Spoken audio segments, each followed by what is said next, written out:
Ternyata hasilnya dari ratusan foto yang diklaim sebagai foto dari Pak Joko Widodo, mantan presiden, sulit sekali mendapatkan foto yang kurang lebih usianya sama.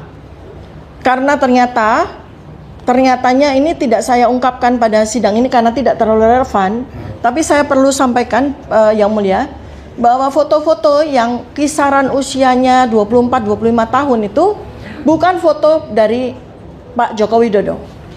Pemirsa sekalian, di ruang sidang yang nampak tenang namun penuh ketelitian ilmiah ini, kita menyaksikan bagaimana seorang ahli, Dr. Tifa memaparkan analisis komprehensif terhadap ijazah spesimen P8, mulai dari aspek perilaku, metode epidemiologi, hingga kajian anatomi kranial dan wajah. Melalui pendekatan facial action coding system, Bayesian model, hingga teknik enhancement digital, sang ahli mencoba menjawab pertanyaan mendasar, apakah foto pada ijazah tersebut benar-benar milik seseorang bernama Joko Widodo, dan apakah sosok itu sama dengan mantan Presiden ke-7 Republik Indonesia? Cuplikan berikut menampilkan dinamika sidang ketika ahli mulai mengurai dua hipotesis, H0 dan H1, serta menjelaskan proses ilmiah yang ia gunakan untuk menghindari subjektivitas dan memastikan hasil yang setransparan mungkin. Inilah momen ketika sains, hukum, dan teknologi bertemu di hadapan majelis hakim. Selamat menyaksikan. Saudara ahli kan juga meneliti fotonya Bapak Joko Widodo ya. Ya. Kalau saudara ahli bandingkan menurut keahlian kedokteran saudara ahli, ini melakukan analisis kranial dan anatomi wajah gitu. Bagaimana penjelasan saudara ahli analisis kranial dan anatomi wajah dibandingkan antara foto yang saudara lihat di ijazah ini dengan yang saudara kenal foto yang Bapak Joko Widodo? Baik, mohon izin Yang Mulia untuk supaya jelas saya membutuhkan slide saya yang sudah saya siapkan. Sudah disiapkan. Silakan ada ada slide komparasi antara foto yang ada pada ijazah ini dengan foto-foto dari mantan Presiden Joko Widodo. Yang ini bukan, saudara, ini bukan. Slide-nya ini bukan. Iya, slide-nya itu. Jadi mohon agar dilanjut. Ya. Jadi saya menggunakan dua ilmu di sini. Ya. Ilmu itu statis ya. Muncul. Ya. Oh, baik. Jadi slide yang ada komparasi foto antara foto ijazah, bukan. Lanjut. Yang ada komparasi foto. Bawah ya. Terus lanjut. Terus. Naik lagi. Bukan itu.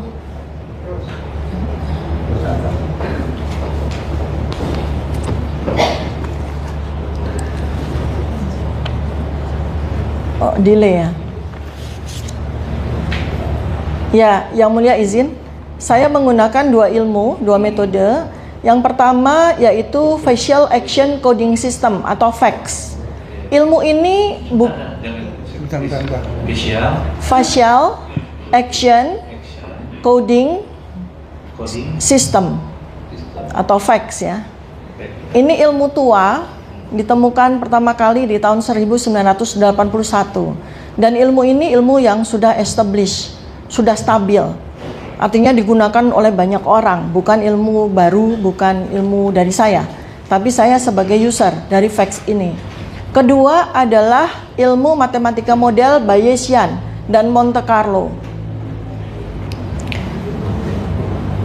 Untuk diketahui Yang Mulia, saya sebagai ahli epidemiologi itu adalah ilmu matematikanya kedokteran. Ilmu yang bertanggung jawab untuk menentukan akurasi dari sebuah fenomena yang ada, dan fenomena itu kemudian diwujudkan dengan angka. Ketika tiba angka, maka sudah sulit untuk dilakukan subjektivitas di situ. Jadi saya membutuhkan kedua ilmu itu agar saya menjauh dari analisis saya, sehingga yang keluar itu adalah hasil dari Facial Action Coding System itu sendiri dan keluar dari matematika model Bayesian Monte Carlo. Jadi saya berlepas diri sehingga hasilnya apapun itu objektif. Mohon untuk lanjut Pak.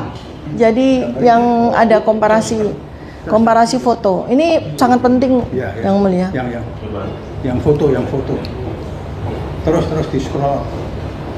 Masih di scroll. Jadi itu benar.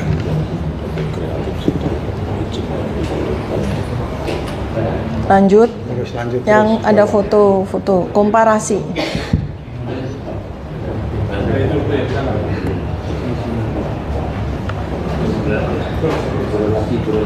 sudah. Lanjut. Nah, ini. Lanjut yang ada fotonya, bukan.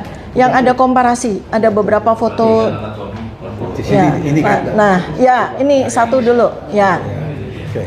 Jadi karena spesimen yang ada, ya yang ada ini dalam bentuk digital, itu menunjukkan sebuah foto yang tidak terlalu jelas. Sehingga ketika saya lakukan metode FACS, Facial Action Coding System, maupun saya hitung dengan Bayesian, itu harus dilakukan penajaman terhadap foto ini. Oleh karena itu maka saya menggunakan teknologi untuk menghilangkan noise, ya, noises atau bayang-bayang atau kabut, ya, ada fog, ada noise dan sebagainya, sehingga kemudian muncul foto yang lebih clear yang ada, yaitu pada foto sebelah kanan, ya. Jadi ini berbasis teknologi. Kemudian sebelum saya menggunakan foto hasil dari teknologi ini, terlebih dahulu saya akurasi dulu. Saya kurasi dulu dengan penghitungan matematika. Sebab kita tidak boleh begitu saja langsung menggunakan foto berbasis teknologi. Kita harus melakukan akurasi dulu. Maka saya lakukan akurasi. Lanjut slide-nya. Ini foto saya jadikan sebagai pegangan, ya. Oke. Foto yang sebelah kanan, bukan foto yang kabur, ya. Ya. Lanjut hasilnya. Scroll lagi. Bentar. Nah, ini ya. Jadi foto ini tidak bisa serta-merta dipakai untuk melakukan analisis, tetapi harus diuji matematika dulu. Seberapa akurat proses enhancement teknologi terhadap foto pada ijazah yang diupload oleh Dian Sandi ini.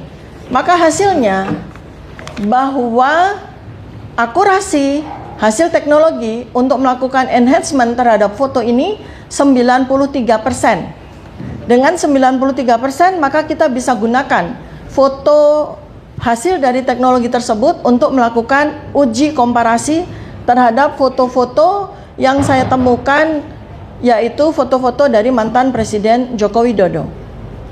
Lanjut. Apa pertanyaan dulu? Apa? Lanjut ya. Ini ya.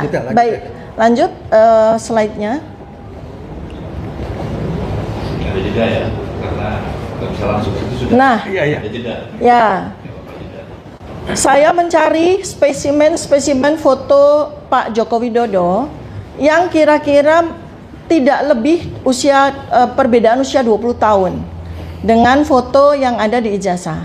Dengan asumsi bahwa sesuai dengan penjelasan yang disampaikan bahwa seseorang bernama Joko Widodo yang memiliki ijazah ini, ya, lulus di tahun 1985, berarti kisaran usianya antara 24 sampai 25 tahun, maka saya harus mencari foto yang kurang lebih mendekati. Ternyata hasilnya dari ratusan foto yang diklaim sebagai foto dari Pak Joko Widodo mantan presiden, sulit sekali mendapatkan foto yang kurang lebih usianya sama. Karena ternyatanya ini tidak saya ungkapkan pada sidang ini karena tidak terlalu relevan, tapi saya perlu sampaikan Yang Mulia, bahwa foto-foto yang kisaran usianya 24-25 tahun itu bukan foto dari Pak Joko Widodo. Jadi banyak di internet atau di media itu mengatakan ini Pak Joko Widodo, ini Pak Joko Widodo. Ternyata setelah saya akurasi, ternyata itu bukan fotonya Pak Joko Widodo. Jadi banyak foto yang diklaim sebagai fotonya Pak Joko. Nah, termudah yang saya temukan adalah 4 spesimen ini, di mana menurut perhitungan matematika kisaran usia dari foto-foto ini antara 39 tahun hingga 42 tahun. Artinya dengan matematika model, ketika kita komparasi antara foto yang kurang lebih berusia, yang bersangkutan yang difoto itu berusia sekitar 25 tahun, maka kita masih diizinkan oleh matematika untuk mengkomparasikannya dengan foto yang usianya sekitar 15 tahun. Dari pemaparan ahli di persidangan, kita melihat bagaimana analisis ilmiah digunakan untuk menilai keotentikan sebuah foto dalam ijazah, mulai dari kajian perilaku, teknologi, hingga pengukuran anatomis. Proses yang ditampilkan menunjukkan bahwa perdebatan tentang keaslian dokumen bukan sekadar opini, tetapi membutuhkan metode yang terukur dan dapat dipertanggungjawabkan. Cuplikan ini menutup sesi dengan satu pesan penting. Kebenaran harus dicari dengan data, bukan dugaan.